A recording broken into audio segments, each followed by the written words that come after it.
Hi, everybody. Alan Arnett here with another podcast on the blog on alanarnett.com. It is Wednesday, June 5th, 2024. Before I get into the season summary of Everest 2024, if you've enjoyed my coverage this year and in previous years, then you know the reason that I do this is to honor my mom, Ida, who died from Alzheimer's disease, and also to raise money for nonprofits. One in particular I would encourage you to make a donation to is the Cure Alzheimer's Fund. You can see it right here on your screen as I'm talking. 100% of your donation goes to fund much needed medical research for this devastating disease. As you know, Alzheimer's is 100% fatal. It's one of the only diseases that we have absolutely no way of reversing it or curing it or stopping it. There's some treatments out there, but they fail on all three. So I'd appreciate any donation that you'd like to make to the Cure Alzheimer's Fund. So, Everest 2024, what a season. What a crazy season. I think that this was the Rubicon. The Rubicon is a point of no return. And I think this may have been Everest's Inc. season Rubicon. And I'll go into why I think that in a little while. So, first off, there's always a controversy going on the mountain. This year, there was certainly no lack of that. And even after the season ended, we had even more controversy, starting with that New York Times article that we'll also talk about quite openly. But not to be lost in the mix is the joy and absolute satisfaction felt by hundreds of people who summited Mount Everest. Everybody, I think, everybody, a lot of people followed my Summit Coach client, Ryan Mitchell, on his YouTube channel. I'm going to be doing a podcast with him. And so I just talked to him, and he's just in great spirits. He's got all of his fingers and toes, so he's fine, feeling really healthy, really strong. He made it from the South Pole to the summit with the Purvatashi in 5 hours, just stunningly fast. And I talked to him about what his next plans are, and I'm eager to talk to him on the podcast about that tomorrow. But he's just on top of the world, literally and figuratively, like so many other people that work so hard, diligently trained and prepared to be able to attempt Mount Everest safely, and they did it. So, and even though it showed up, it didn't make the summit for whatever reason. You showed up. So my hats off to everybody, all the 400 some odd people on the Nepal side, and the 20 or 30 or so on the Tibet side. So well done by everybody. Super. And also the Sherpas once again showed that they really dominate Mount Everest right now. If you go back to the Himalayan database and look at the summits between 1950 and last year, 2023, 6,097 Sherpas have summited Everest, and that's compared to 5,899. So, in other words, more Sherpas have summited Everest than foreigners. But interestingly enough, more foreigners have died than Sherpas, 197 compared to 118. I often read that more Sherpas have died on Everest than foreigners, and this is not a contest, but it's reality. But more foreigners have died than Sherpas. But the point being that the Sherpas are just phenomenally strong, and they got so many people up the mountain this year. So well done by every single Sherpa and expedition leader, and the yak owners and the tea houses and the cab drivers in Kathmandu and Lhasa, wherever you were. Well done by everybody. So, big picture. We may have heard the last chirps from the canary in the coal mine on Mount Everest. Obviously, that's a metaphor, so don't get literal on me. Between the difficulty of getting the fixed ropes in the ice fall early on, and then that cornice collapse on Hillary Step, which tragically took 2 lives, I don't know about that route. I don't know about the southeast route. That's the one that was originally used to summit in 1953, but it appears to be getting more and more dangerous. Operators like Adrian Bollinger, he just refuses to climb on the Nepal side due to that objective danger. He won't put his staff, his Sherpas, his customers at risk, and he only climbs on the Tibet side. And by the way, he did great this year. Every single one of his customers, his clients that arrived at base camp that signed up with him were on the permit, paid Adrian. Every single one of those summited. 100% success for Mr. Bollinger and Alpenglow. Way to go, Adrian. Nice job. But this southeast ridge, Khumbu icefall, very unstable this year. It took the icefall doctors an extra 12 days to get through.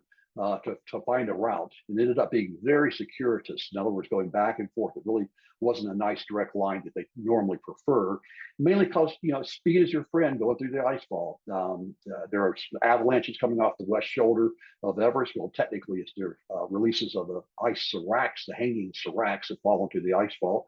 In 2014, it took 16 Sherpas' lives when that happened. So last year, the ice fall collapsed, taking 3 Sherpas from Imagine Nepal. They were helping to fix the route, carrying gear up. So ice fall is definitely a very, very dangerous place. More people have died higher up on the mountain than in the ice fall, but definitely the ice fall is one of the most dangerous spots on the mountain if you want to localize it in one area, not spread it out over the entire mountain. So the ice fall is getting more unstable. This collapse of the Cornish Hillary Step, I'll go into that, but that is just that's very, very concerning. And I think you have to look seriously at the warming planet and climate change as something that's a root cause of this. This past year, Nepal's winter was the warmest and the driest in decades. And so that obviously has an impact on the mountain. If you have warm temperatures and don't have a lot of snow, even though there were a few days of snowfall, maybe 5 inches every now and then, but nothing like we've seen in the past. So the canary in the coal mine, chirping, the chirps are getting lower and lower. I estimate there were about 670 summits this spring, well below the 2019 record of 877. So 670 compared to 877. We'll see the final numbers in a few months after the Nepal government, they collect the statistics, and then the Himalayan database will publish them in a usable format. On the Nepal side, I estimate about 250 clients supported by about 350 Sherpas summited. That brings the Nepal side total to about 600. Once again, the level of support is just over the top. It was about 1 to 1.4 for a client to support ratio. So in other words, for every client who summited, they were supported by 1.4, 1.5 Sherpas. Nepal issued 421 permits this year. So with only 250 out of that 421, that makes about 59% success rate. Statistically, that's right on the mark for Nepal. I went back and looked again at the database, and from 2000 to 2023, it's 58%. So this year is 59. So right there. So this year, wasn't better or worse than on average. But they, the Tibet side estimate about 30 clients supported by 40 climbers, and don't really have really good numbers. Some of the teams that summited didn't even publish what their final numbers were in terms of number of people or names. So little bitty vague at this point, but we'll get it all sorted out and eventually figure it out. There were deaths this year. On a typical Everest year, if you go back and you do a median or an average, it's somewhere between 4 to 6 deaths can be expected on both sides in any given year. Last year was horrendous. There were 18 deaths on the mountain. This year, thankfully, sadly, tragically, there were 8. But what disturbs me is that those are 23 people who've lost their lives, 23 families that lost their family member, their loved one. And of those, 88% of the 23 were with Nepali operators. That was disproportionately higher than their market share. Something's going on. Need to look into that. The Nepal government needs to look into that. They got to clean this thing up. So it started off pretty uneven on both sides. First off, it was, the ice fall doctors had a hard time getting through. On the Chinese side, for some crazy, unexplained reason, they cited a public holiday, but they delayed anybody from getting into Nepal until May 7th. Normally, it's the middle of April.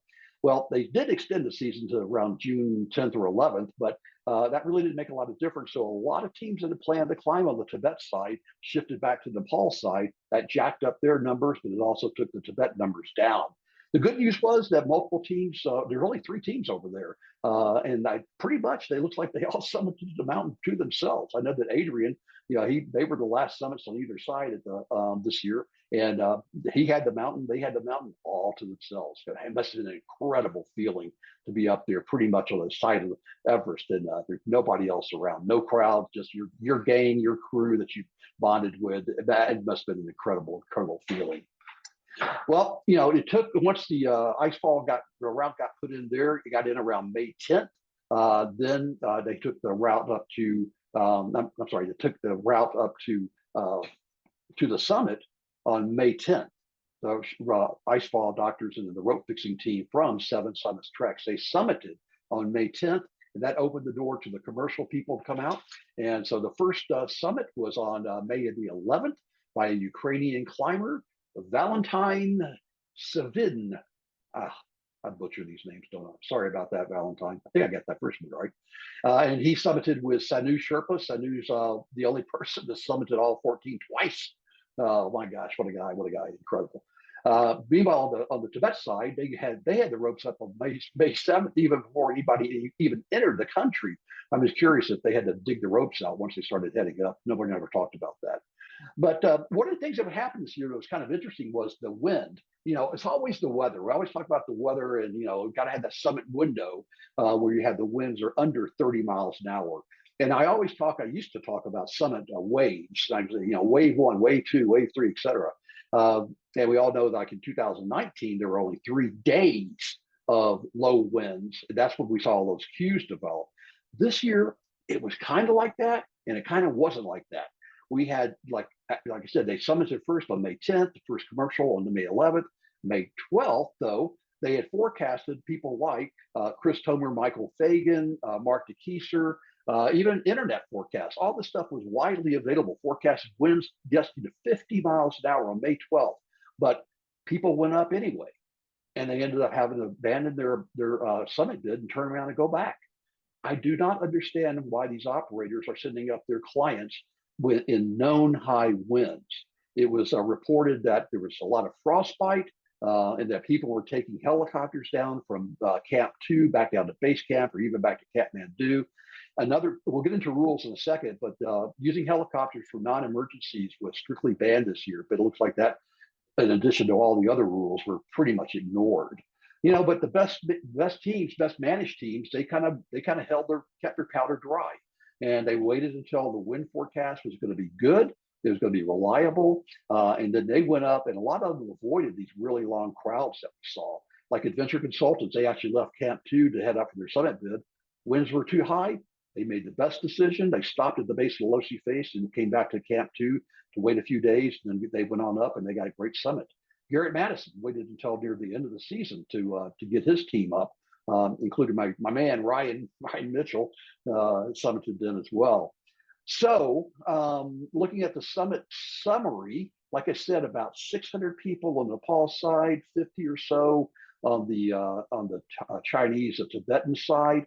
Just scanning through the days, May 21st, these are all rough estimates, but May 21st looked like the big day this year, 193 summits. By the way, that's the same day that I summited. I did took a little personal liberty in talking about my summit on one of the blog posts this year. Got a lot of feedback for that. Thank you all for your kind words. May 22nd, about 50 people. May 23rd, about 80. But then you have things like May 27th, only 5. Adrian and his Alpenglow team, they summited on May 30th, the last summit of the season, and on and on. So May 19th was 163, so second to May 21st. Once again, though, the trends prove themselves again.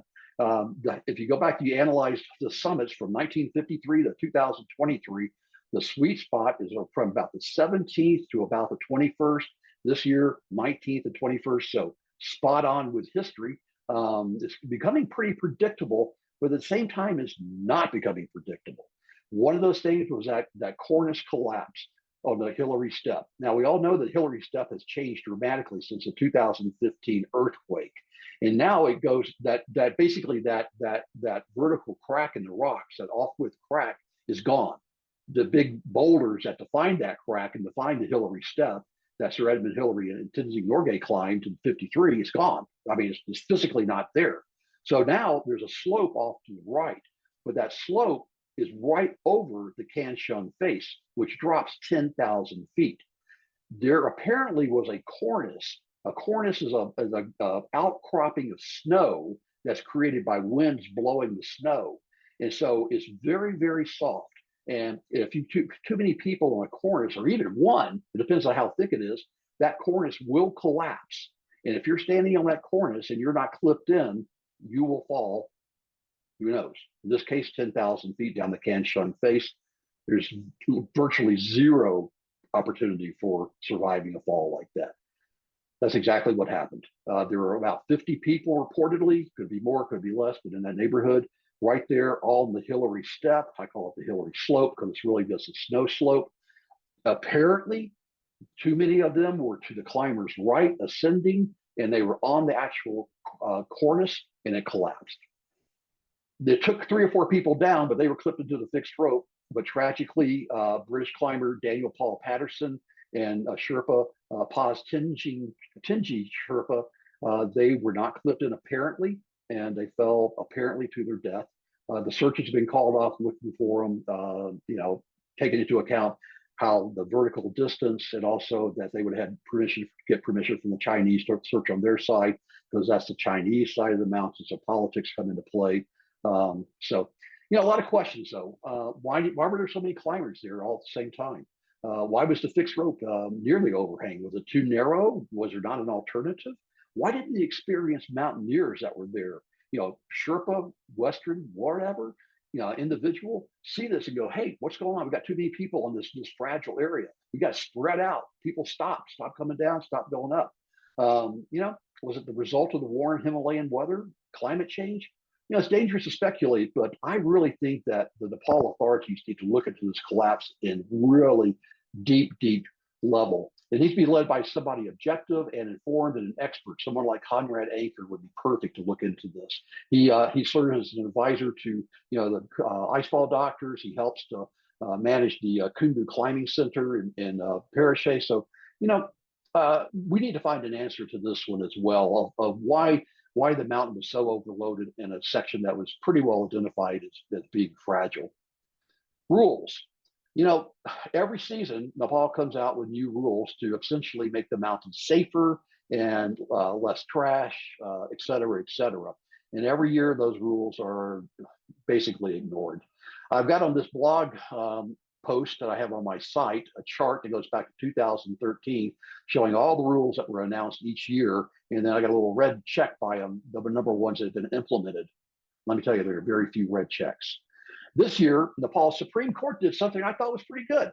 They came out with a bunch of rules. They apparently there was a lawsuit filed back in 2019. It took them 5 years to realize this, but good on them. But the good news is that is rules that talk about limiting the capacity, the number of permits issued on the Nepal side. Talks about trash. It talks about the environment. It talks about safety and insurance and taking care of people who die on the mountain, their families. The bad news is that every single one of these has been floated before, and very few of them have ever gotten passed. This Supreme Court action actually dovetails into in February of this year, the Khumbu Pasan Lama Rural Municipality, in other words, kind of like the county or the seat based out of Namche. They're chartered with managing the Khumbu area and Everest Base Camp. They issued a whole bunch of new rules too, like that you had to use wag bags to take off solid human waste, and that no luxury tents and no ensuite tents, in other words, toilets attached to the tent. They limited the size of dining tents and a bunch of other stuff. And again, most of that stuff, from all appearances, was just simply ignored. Somehow or another, Nepal has got to find a way to hold these operators accountable, all operators accountable for taking care of the mountain, making it safer, making it cleaner, and also taking care of their customers, number one. There were records this year. I'm not sure if they're newsworthy, but they definitely were noteworthy for the climbers. Kabirita Sherpa, he got his 30th summit this year. He's 2 ahead of the next closest person, and he says he's going to keep on climbing. Kenton Cool, British, 50 years old. He got a record 18th non-Sherpa Everest summit, and on and on. Another one I want to point out, though, is Polish climber Piotr Jerry Krzyzewski. He was the first and the fastest person to summit both Everest and Lhotse without supplemental oxygen, and he did it in 1 day, 23 hours and 22 minutes. Man, that's fast. And there's some other ones too. I've got them all listed there on the website. One record, though, that I do want to highlight that was incorrect. There was a young Indian female, 16 years old, that was reported to be the youngest to summit Everest. Well, actually, that was a 13-year-old back in 2013 was the youngest Indian to summit.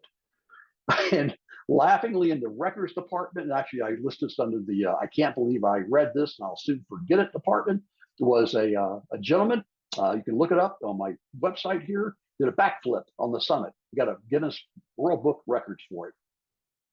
Okay, let's see. There were some people that tried to do Everest without using supplemental oxygen.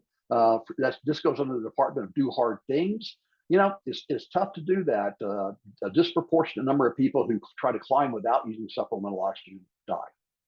This year was no exception. The Kenyan CK, 40 years old, he summited and he was coming down, I think, with his Sherpa, Nawang Sherpa.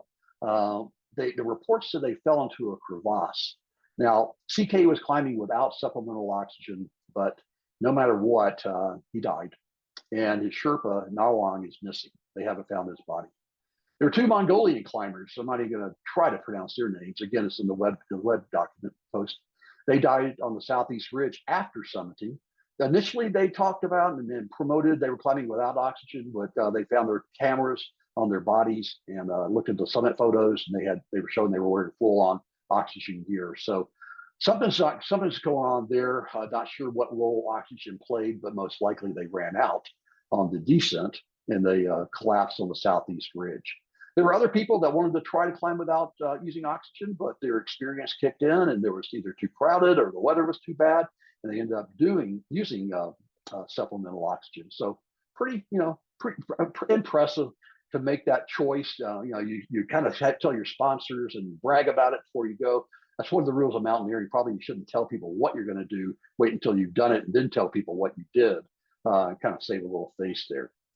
Well, the elephant in the room right now with respect to Everest and Nepal and mountaineering is this explosive New York Times article where Nirmal Purja was accused by two of his clients, Lotta Hintsa, and she's a Finnish lady, climber, and American Dr. April Leonardo, of sexual harassment. Purja has denied it, and now he announced today on June 5th that he was suing the New York Times for the article. So, not a lot to say here. Obviously, I wasn't there. These allegations, however, are incredibly serious. It's a stain on mountaineering. It's a stain on men. And if it's true, then he should be prosecuted the way any other person would have been prosecuted once found guilty.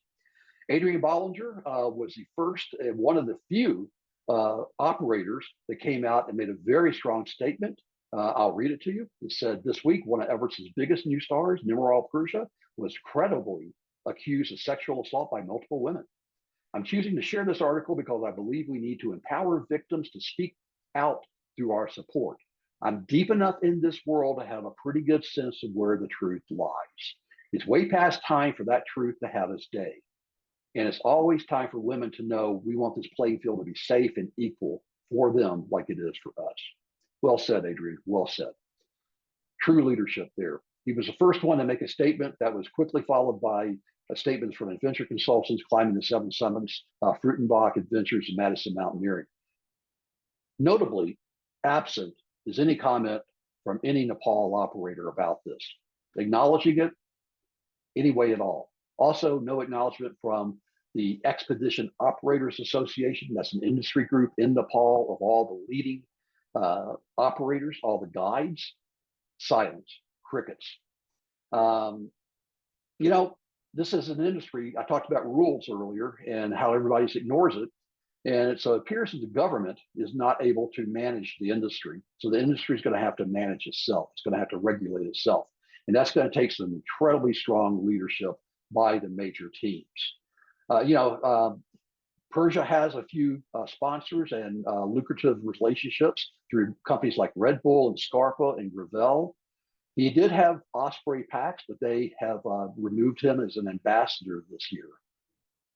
According to the Himalayan Times, there's a lawmaker in Nepal, part of the government, that wants to pass a bill that bans him from being able to return into Nepal. He's born in Nepal, but has British citizenship. And so I don't know how they do that, but it shows how seriously that some people are taking it. Almost immediately after the New York Times article, the Ministry of Tourism did issue a press release, and they launched an investigation. So we will see where this leads to. But this is not the only incident that occurred with him this year. There were several others. There was a rope cutting incident where in a video he claimed that he was taking this team, this elite expedition team up, and his front team, the Sherpas that were ahead of him, reported that the ropes had been cut. And so he got on a YouTube video using his Instagram account, which has over 2 million followers, to claim that the ropes have been cut. But at the same time, another team, they used ropes, and they said the ropes were just fine. So, this is a case of he said. We don't really know what the truth is or the motive. If he did talk about the ropes being cut and they really weren't, I don't know what his motive would have been to do that, but it's unseemly at the best. Also, he wanted to go skydiving over Everest, but the Civil Aviation Authority in Nepal refused to let him do this because they said it was going to be an issue of aviation safety if he did it.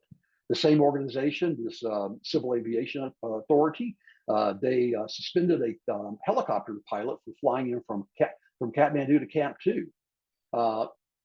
Nepal had banned all non-emergency helicopter flights this year, and it was deemed that that was not an emergency helicopter flight, but he took it anyway. He claims it was an emergency flight because one of his customers was sick, and he's medically trained, being a Gurkha, and so he was going to go check it out. And then there was another probe that the Department of Tourism launched to try to figure out what was going on, because 3 of elite exped clients went out to Camp 3 on Everest. You have to have an Everest permit or a NUPSI permit, a 7,000 meter permit to go to Camp 3. And apparently he was accused of not having the correct permit. They said, no, we do have the right permit, but we use another company's permit to it. So once again, a lot of controversy, more controversy than is needed, and across a wide range of things. Where there's smoke, there's gun, there's fire. So I think, as I open this up, that we are at the Rubicon for Everest. And there's several areas that I would cite that we're at the point of no return, and the industry, the customers should be screaming to change some things for the better. The crowds. There were lines this year going between Camp 3 and the South Col that were hundreds of people because of these sporadic weather days. Everybody, when the weather opened up, everybody rushed to get there. I understand that. That's mountaineering. What I don't understand is how some of the teams had 2.5 Sherpas for every client. If Nepal is serious about keeping the crowds under control and reducing trash, they should limit the amount of support. Yeah, that would take away work for some of the Sherpas. It would also remove a lot of inexperienced climbers from being on the mountain. And honestly, that's not bad. There's a safety crisis going on. The Hillary Step, the ice fall, not sure what's going on there, but that collapse on the Hillary Step probably could have been mitigated if a guide or a leader or an expert mountaineer would have said, hey, wait, we've got too many people here. So we need to have these leaders on the mountain to be qualified and empowered to report these incidences, report these dangerous areas, and then even stopping climbing, have the authorities say, stop, nobody goes on this point because it's too dangerous, and that should be respected. The rules. The problem with the rules, especially something like this so-called GPS chip, which was actually a Ricoh reflector, it had nothing to do with GPS, and it was not a chip. Nepal got a lot of publicity talking about how this chip was going to be sewn into every climber's clothing, and it was going to aid in rescues. Well, it was none of that. But that press release got parroted by the mainstream press, and Nepal got a lot of credit for working on safety, and it was a red herring. The same thing with the helicopters I've talked about. WAG bags, they were used, but not as extensively as the so-called Band-Aid required. So, if you want to really make the mountains safer, then let's get real rules out, then help and hold the operators, the expedition company owners, let's hold them accountable that when people die on their expeditions, or when there's too much trash, or when there's any trash, when they cut logos out of a tent and they leave it on the mountain, And talking to people that were up there, Camp 4 at the South Col is just a nightmare. It stinks. There's trash everywhere. There's no excuse for it. It's been going on long enough. It's time to stop. This stuff about making the border open, not making it open, all this stuff it just creates an instability. So people really can't plan. It's dangerous. So I think that both Nepal and China, they should issue very clear schedules of what the timeline is, and make sure that people follow it. Climate change, it's real. We see it all around the globe, and we're seeing it manifested in the mountains.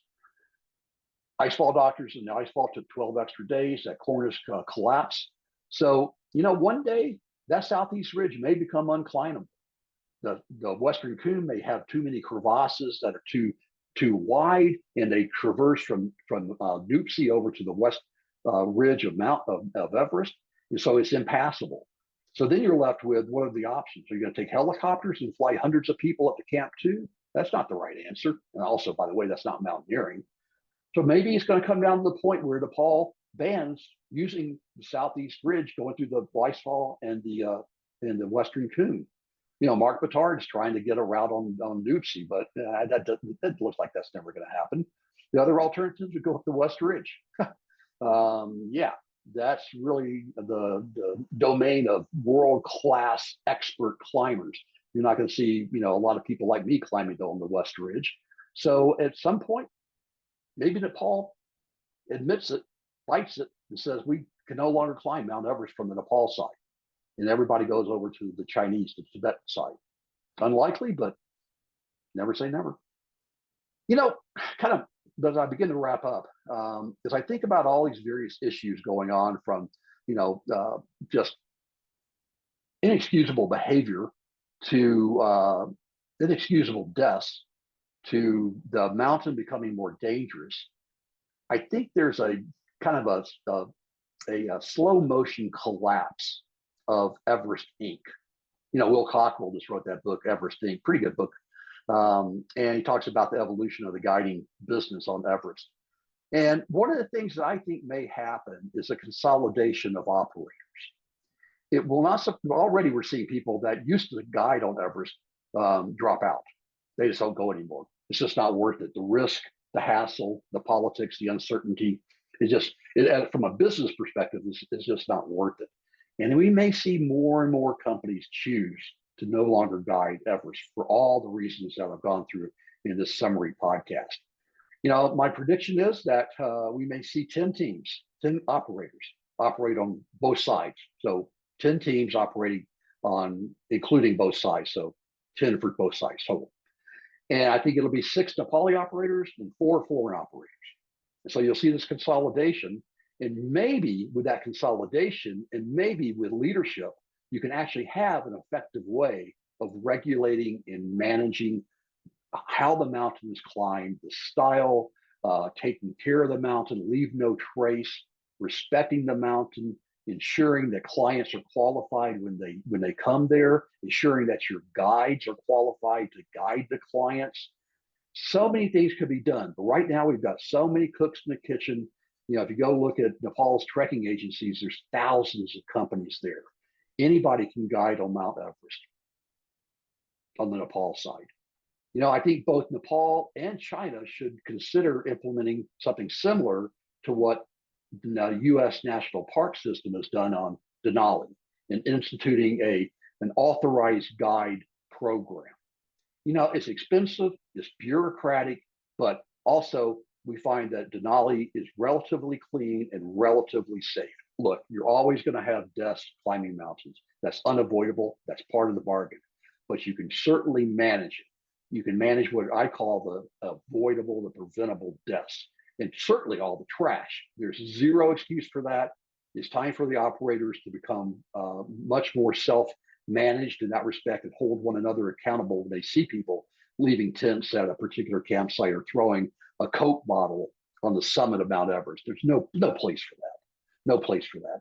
Denali has only 7 operators that are authorized to guide.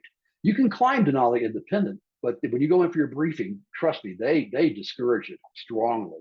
And by the way, there's a higher success rate and a lower death rate by climbing with the authorized guides than going independent on a mountain like Denali. It's really a good case study. It's not that hard. Not that hard. So if you look at these deaths this year, there were eight. 8K Expedition had 6 in the last 2 years. Asian Trekking 3, Imagine Nepal 3, Pioneer Adventure 2, Seven Summits Treks had 3 deaths in the last 2 years. Annapurna Treks, Peak Promotion had 2, and these followings all had 1 in the last 2 years. Expedition Himalaya, Glacier Himalaya Treks, International Mountain Guides, Madison Mountaineering, Moxley Adventure, and Yeti. So I've got the names listed on the website. My condolences to all the families. This is not what mountaineering is supposed to be, especially in those categories I call the preventable deaths. So this is going to wrap it up for Everest 2024 spring season. I know a lot of you enjoyed my Everyday Everest. That was kind of a whim, did this at the last minute just for fun. So thank you so much for all of your positive comments on this. And we'll see we'll see where all this stuff goes, all the way from the bad behavior to the deaths to the trash. I'm an optimist. I believe these things all can be taken care of and solved, and make mountaineering a better, cleaner sport for everybody, because there's a phenomenal amount of satisfaction and good that comes from climbing mountains. I do believe it makes the people that do it, even if you don't summit and come back home, a better version of yourself by virtue of going through the process of training, committing to a big goal. And if you make it, it's fantastic. If you don't, that's okay. You showed up. All right. Climb on. This is Alan. And remember, memories are everything.